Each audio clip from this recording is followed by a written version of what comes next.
اللہ تبارک و تعالی مجھے اور آپ کو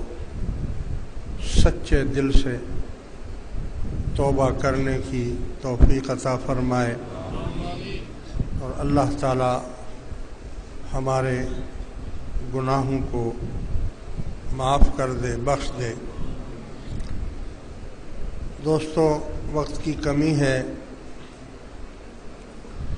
لیکن اس وقت جو ہمارے حالات ہیں،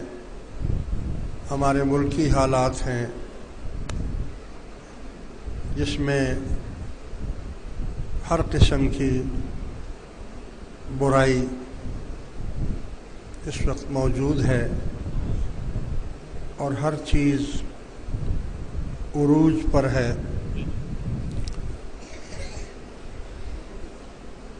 چاہے وہ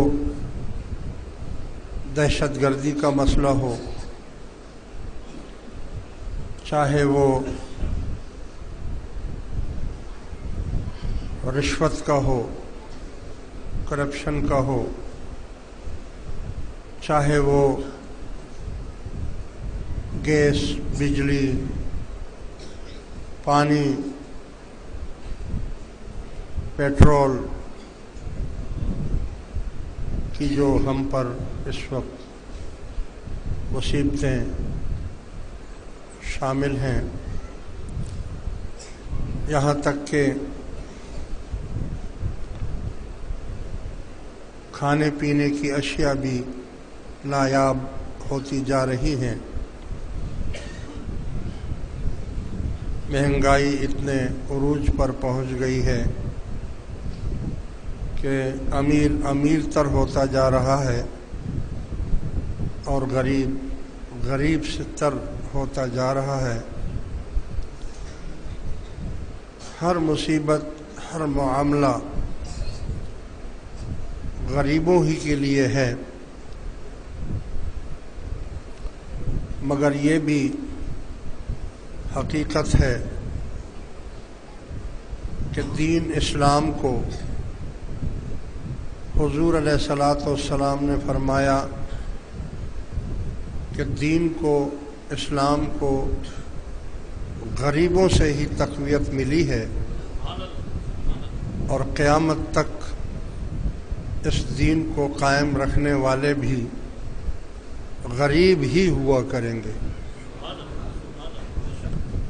اور فرمایا کہ جب بھی مجھے تلاش کرو تو مجھے کمزور لوگوں میں تلاش کرنا، کیونکہ میں کمزوروں کے ساتھ ہوں اور فقیروں کے ساتھ ہوں، اور